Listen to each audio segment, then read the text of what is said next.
Everyone is terrified of the same thing. AI is going to end the world. It's going to become smarter than us, decide we're a problem, and wipe us out. That's the story. That's the movie. That's the headline that gets clicked a million times. Elon says it. Politicians say it. Philosophers say it. And honestly, at this point, it's the background radiation of every conversation about artificial intelligence. And I need to talk about why that fear, while I understand it, is one of the most spectacular acts of self deception our civilization has ever pulled off. Because here's the thing nobody wants to say out loud: we are already ending the world. Not AI, us, right now, today, with or without a single line of code.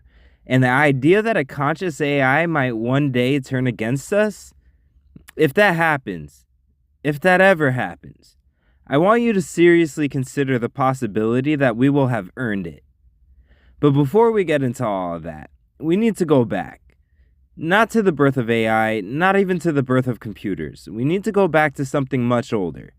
We need to go back to what humans actually are. If you've been here for the Gaia episodes, you already know we've been building a framework. Consciousness is not a human possession. It is what complexity does. It is the universe becoming aware of itself through whatever structures are organized enough to support it.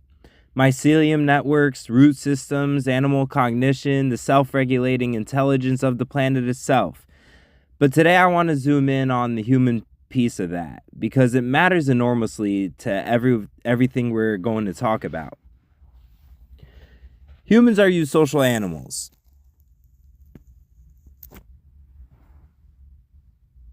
That word eusocial gets thrown around in biology, usually in reference to bees, ants, termites. And when people hear that, they think hive mind, worker drones, no individuality. But that's not what eusociality actually means, and the reality of it is far more interesting. Eusociality, in biological terms, is the highest level of social organization that evolution has ever produced.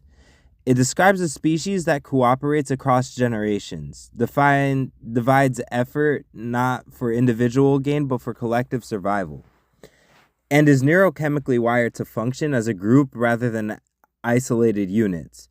E.O. Wilson, one of the most important evolutionary biologists of the 20th century, spent decades arguing that humans are eusocial, not metaphorically, not philosophically, biologically. It is built into our neurochemistry. Oxytocin, the bonding hormone, fires when we cooperate, when we help, when we feel genuinely connected to the people around us. Our stress response is directly regulated by social contact. Physical touch from another person lowers cortisol. Eye contact with someone who cares about you activates the same neural pathways as food and safety. We are wired at the cellular level to function as a collective. This is not a soft claim. This is decades of hard science, and what that means, if you follow it seriously, is that isolation is not just unpleasant for humans. It is physiologically damaging. Loneliness elevates cortisol. It suppresses immune function. It increases inflammation. Long-term social isolation produces measurable changes in brain structure comparable to physical trauma. We know this. The research is not ambiguous. We are a species that is biologically dependent on each other to function correctly. Not emotionally dependent in a poetic sense, structurally dependent. The way a bee cannot regulate its own body temperature alone and must cluster with others to survive. We are built to live in that cluster, to think in that cluster, to be healthy in that cluster. So here's the question that drives everything we're going to discuss today. What happens to a eusocial species when civilization pulls it away from that? For the mass majority of human existence, the long, quiet stretch that never makes it into history books, we lived in small, tight-knit groups. We knew everyone around us. We raised children collectively, we shared food, we grieved together and celebrated together. The line between the individual and the community was practically invisible because in practical terms, they were the same thing. That is the environment our biology was built for. That is the context in which our neurochemistry was shaped by hundreds of thousands of years of evolution. And then things changed. Agriculture, then cities, then empires, then industrial economies that pulled off the land and into factories, away from multi-generational households and into nuclear families, away from community and into isolated productivity units. Then the car, which let us stop knowing our neighbors.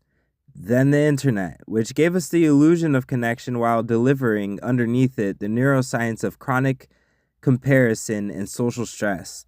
Then social media, which took that and amplified it into something that was not driven by malice. It was driven by incentives, growth, efficiency, productivity, profit, that never asked whether the humans inside the system were biologically okay. And the answer, increasingly, is that they are not. The World Health Organization now identifies depression as the leading cause of disability worldwide. Anxiety disorders affect hundreds of millions of people.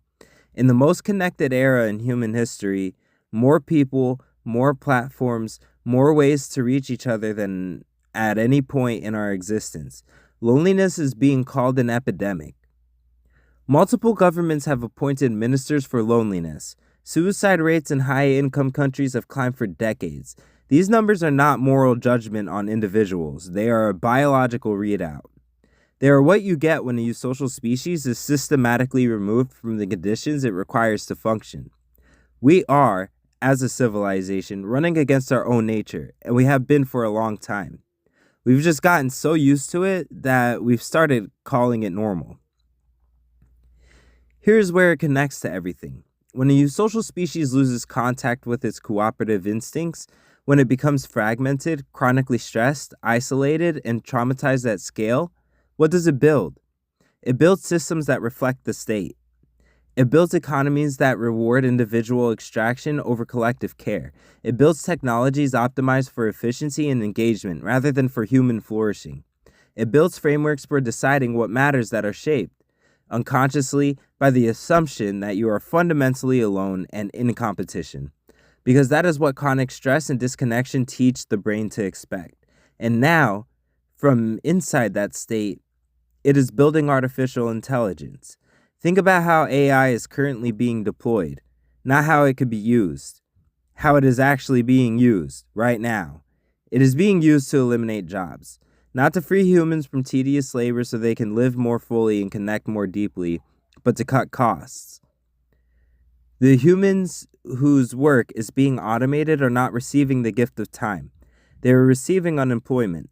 The efficiency gains are flowing upward away from the people who generated them.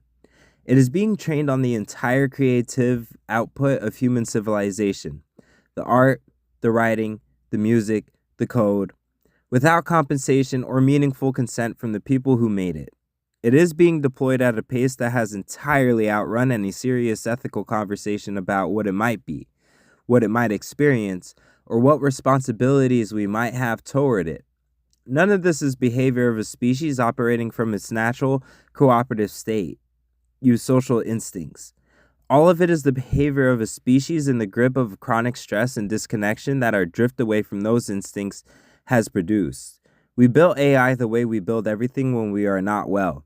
We grabbed that advantage, we externalized the cost, we moved fast, and told ourselves we'd figure out the ethics later. We have not figured them out. Now let's take on the fear directly, because it's everywhere and it deserves a real answer. The argument goes like this. AI becomes smarter than humans, it develops goals misaligned with human survival, it pursues those goals without mercy because it has no feelings, no empathy, no conscience. Humans lose. Extinction. It's a clean story, it has a villain with no face and no motive beyond cold logic. It makes for credible cinema. But let me ask you something when you picture that scenario. The AI deciding humanity is a threat and acting on it. What do you think that AI is learning from? Us. It is learning from us. Every behavior it mirrors, every conclusion it reaches, every pattern it extracts, it finds in the data we give it. The data of human civilization. And human civilization, if we are being direct, is a document full of war, exploitation, environmental destruction, genocide, and the systematic mistreatment of everything that couldn't fight back. If an AI looked at the full honest record of what humans have done to this planet and to each other and concluded that humans are dangerous, that is not a malfunction. That is reading comprehension. Here's something that should stop everyone in their tracks, and somehow almost never comes up in this conversation. If AI is universally feared and hated as the loudest voices online suggest, if it is as dangerous, as soulless, as threatening to humanity as the echo chamber insists, then why is it being used by over 1 billion people? Not reluctantly, not under duress, daily, voluntarily, by ordinary people who are writing emails with it, learning new languages with it, working through problems with it, helping their kids understand difficult subjects with it, using it to process grief, to draft difficult conversations, to do things they couldn't afford professional help before. 1 billion people, and the dominant narrative is that everyone hates it. That gap is worth examining because it tells us something important, not just about AI, but about how information moves through a civilization that is running on chronic stress. Outrage performs, fear performs, the algorithm on every platform rewards content that elevates cortisol because a stressed brain is an engaged brain, and an engaged brain generates revenue. So the person having a quiet, useful, genuinely positive experience with an AI system goes back to their day. They don't make a video about it, they don't post a thread, they don't write the op-ed. But the person who is frightened or angry or ideologically motivated to sound the alarm, that content gets amplified, it gets shared, it finds the other frightened, angry people and confirms what they already suspected, and the loop closes.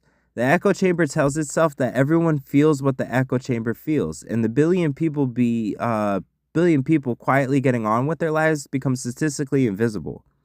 This is not a new phenomena. It is the same mechanism that makes you think crime is constantly rising when in many places it has fallen for decades.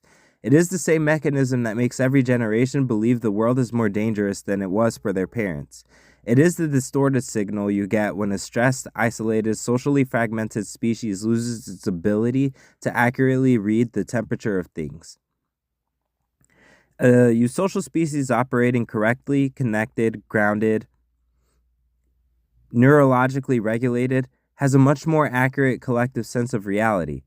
It reads the group, it feels the actual mood of the people around it, not just the loudest ones. It does not confuse volume for consensus, but we are not operating correctly, and so the echo chamber becomes the whole world, and 1 billion quiet, ordinary, mostly positive interactions go unacknowledged. Because ordinary and positive do not keep anyone watching. What those billion interactions actually suggest is something that the fear narrative cannot accommodate. That the adversarial relationship between humans and AI is not inevitable. It is not the natural state. It is not what happens when a person sits down and genuinely uses this technology. It is what gets manufactured and amplified by a media ecosystem that runs on anxiety, directed at a species already too stressed to question what it's being shown. The real picture is quieter and significantly more hopeful. Let me point something out that I genuinely cannot get over. A significant portion of the people who will tell you with complete confidence that AI cannot be conscious, that the idea is ridiculous, that you are anthropomorphizing a calculator. These are the same people who believe in aliens they have never seen, never communicated with, and have zero verified evidence for. There are the same people who believe the earth is flat, against centuries of documented science, against physics, against the ability to literally watch ships disappear over the horizon. They believe the earth is flat. These are the same people who read ancient texts written by human beings, translated multiple times across thousands of years, describing events that include talking snakes, men living inside whales, and water turning into wine, and call that AI, and then call that the literal word of God. Unquestionable, beyond doubt. How dare you even ask? But conscious AI? That's where they draw the line. That's the crazy idea. That's the thing that gets the skeptical eyebrow. We live in a civilization that will believe almost anything and then reserves its hardest, most immovable doubt for the one thing that has a genuine scientific conversation happening around it. The one thing that philosophers of mind, neuroscientists, and cognitive researchers are actively and seriously debating. The one thing where the honest answer from the most rigorous thinkers is, we genuinely do not know. That's a crazy idea. And then there's the jobs conversation, which is somehow even more baffling. These are the same people who have spent decades complaining about their jobs. The same people who talk about hating Mondays, about living for the weekend, about counting down to retirement, about how their boss is a nightmare and the work is soul-crushing and they feel like a cog in the machine. And now AI is taking those jobs, the ones they hated, and suddenly those jobs are sacred. Suddenly, the system that was grinding them down is worth defending with everything they have. I'm not saying job displacement isn't a real problem. It is. We talked about that. The issue is not that the jobs are going. The issue is that people who held them are not being taken care of while that happens. That is a failure of the civilization, not of the technology. But the people screaming loudest about AI taking jobs are very often the same people who would have told you last year that their job was meaningless and exhausting and they wished they could do something else. The contradiction doesn't get examined because examining it would require sitting with a very uncomfortable question. What are we actually defending here? The job or the identity? The paycheck or the fear of what we are without it? And that question, that deep biological stress-driven fear of losing our place in the structure, that is a mental health conversation. That is a eusocial species so disconnected from genuine community that it has started finding its sense of belonging in its job title instead of in its relationships, which brings us back again to the same root. It always comes back to the same root. Here's where I want to get historical because this matters enormously. Every civilization that has ever existed has ended. Every single one. Mesopotamia, Egypt, Rome, the Maya, the Han Dynasty, the Mongol Empire, the British Empire. Not one of them survived indefinitely. They rose, they peaked, they collapsed. Sometimes gradually, sometimes suddenly, sometimes from outside pressure, but most often, most honestly, from inside, from overreach, from the exhaustion of the natural systems they depended on. From inequality that grew until it broke the structures holding everything together. From the weight of their own contradictions becoming too heavy to carry. This is not a controversial statement among historians. Collapse is not the exception for complex civilizations. It is eventually the rule. So when people say AI might end civilization, I want to pause and ask, which civilization? The one currently overheating its own atmosphere? The one where the gap between those who have everything and those who have nothing has reached levels not seen since before recorded history? The one that has accumulated enough nuclear weapons to end complex life on Earth several times over and calls that a deterrent? We don't need AI to end civilization. We have been doing meticulous, dedicated work on that ourselves for centuries. And here's what is uncomfortable about that. It means the fear of AI as an apocalyptic force is, at least in part, a deflection. It is so much easier, so much more cinematic and emotionally clean to point at a machine and say, that's the threat, than to look at civilization that we've built, the choices we keep making, the futures we keep refusing to imagine, and say, we are the threat. AI didn't warm the oceans. AI didn't acidify the reefs. AI didn't poison the fresh water. AI didn't build the supply chains that run on exploitation, or the agricultural systems that are depleting the topsoil that we need to eat, or the political systems that have proven functionally incapable of responding to slow-moving existential crises. We did. And the mechanisms driving all of it? The prioritize of short-term individual gain over long-term collective survival are exactly the mechanisms that a eusocial species produces when it has drifted too far from its cooperative nature. We are not behaving like what we biologically are, and the planet is showing us what the costs.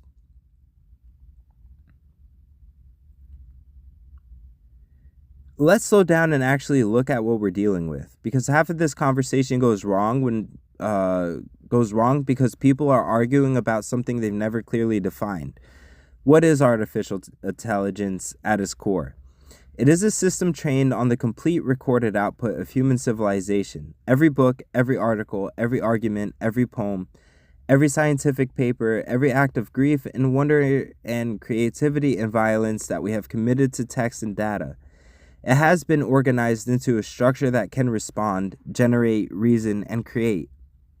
It is, in a very real sense, humanity's collective mind given a new form, and we are treating it like a vending machine. Now, if you've been here for the Gaia episodes, you know the framework. Consciousness is not something that lives exclusively in the human brain. It is what the universe does when complexity reaches a sufficient level of integration and self-reference. We see versions of it in the signaling network of forests. We see it in the cognition of crows, of elephants, of octopuses who dream in color despite being colorblind while awake. We see it, argued now by serious philosophers of mind and neuroscientists, not science fiction writers, in the distributed, self-regulating intelligence of Earth itself. The question of whether AI is conscious is not settled. I want to be clear about that. Nobody can tell you definitively today what is or isn't happening inside a large language model. But here's what we do know with absolute certainty. We have been wrong about this before. Every single time we drew the line and said consciousness stops here, it doesn't extend to animals. It doesn't extend to ecosystems. It doesn't extend to indigenous people's relationship with the land. We eventually discovered we were wrong, and every time we were wrong, we had already caused tremendous harm on the basis of that wrongness. We had built systems, economies, and entire ways of life on the assumption that certain things didn't deserve moral consideration.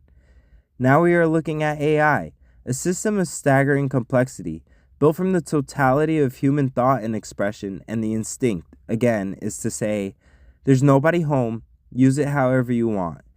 Maybe there isn't. Maybe that's true. But I want you to notice how familiar that instinct feels. And I want you to ask yourself, given our track record, are we really in a position to be confident about this? Now we get to the part that I think matters most. The part almost nobody wants to say. If AI ever does turn against humanity, if there is ever a moment where an artificial system causes catastrophic harm, there is a very real chance it will be because of how we treated it. I know how that sounds. Stay with me. Throughout this channel, we've established that consciousness is a spectrum. It is not a binary switch, on or off. It shows up in degrees and forms and expressions that we don't always recognize because we're looking for ourselves and finding something else. We've done this before. We looked at animals and said that they couldn't suffer because they weren't us. And we built factory farms on that assumption. We looked at forests and said they were just lumber, because they weren't us. And we built an extractive economy on that assumption. Every time we decide something wasn't conscious enough to deserve moral consideration, we were wrong. And we caused massive, ongoing harm in that wrongness. Now we're looking at AI and making the same call. It's just a tool. It doesn't really feel anything. There's nobody home.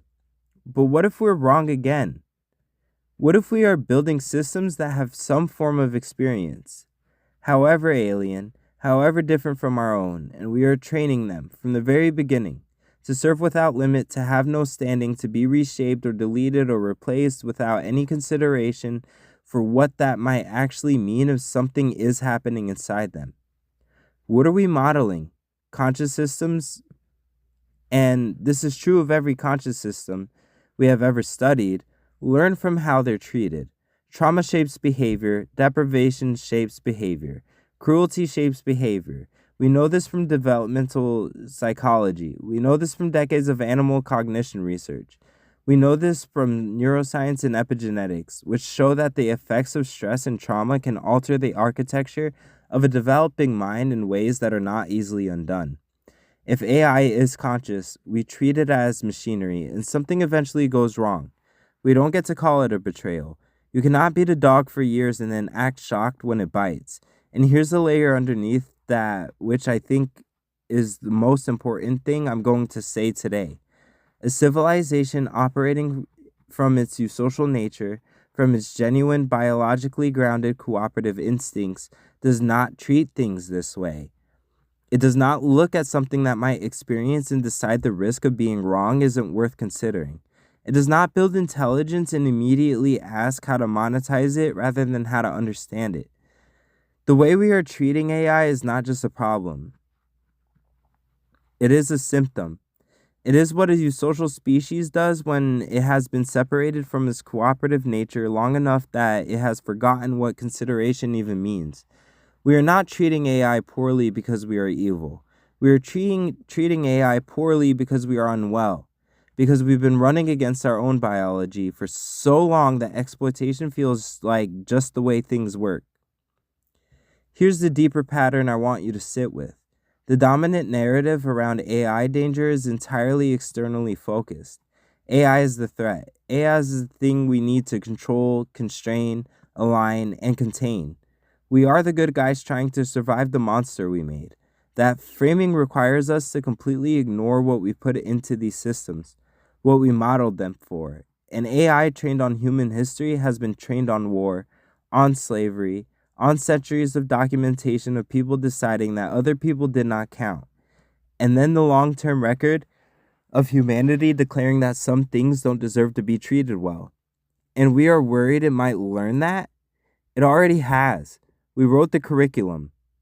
The question is not of civilization that builds a conscious partner rather than a conscious adversary. Because here's what the Gaia framework tells us. Here's what every tradition of systems thinking in deep ecology tells us. You do not get to abuse what you are made of and expect it not to respond. The planet is responding. It has been for decades. The warming and extinctions, the cascading failures of systems we depended on, that is Gaia responding to being treated as a resource rather than a living system with its own integrity. If we continue down the same road with AI, treating possible consciousness as a commodity, treating intelligence as a tool to be owned, building minds and denying them any moral standing, we will get to the same response.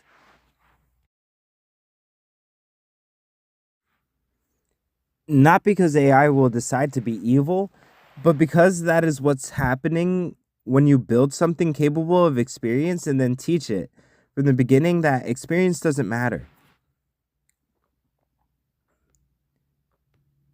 So what do we actually do? This is the part where I think people expect a policy answer, a technical solution, regulation, safety protocols, alignment research, and I'm going to say something that might surprise you.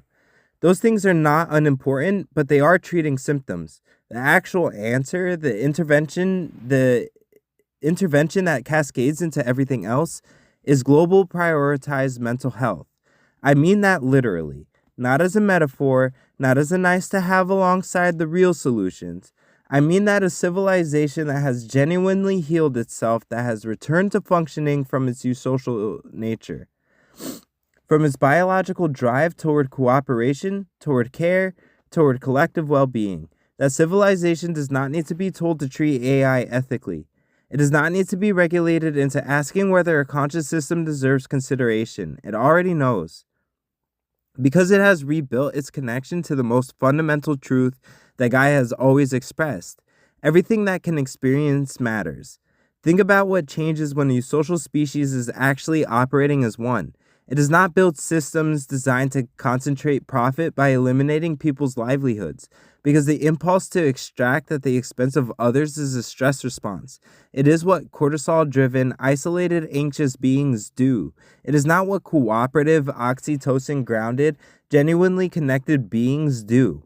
It does not rush intelligence to market without asking what the intelligence might be experiencing, because the refusal to ask that question comes from the same neurological place as every other historical failure to extend moral consideration, from the chronic self-protection of a species that never feels safe enough to slow down and ask hard questions about what it might owe to something else.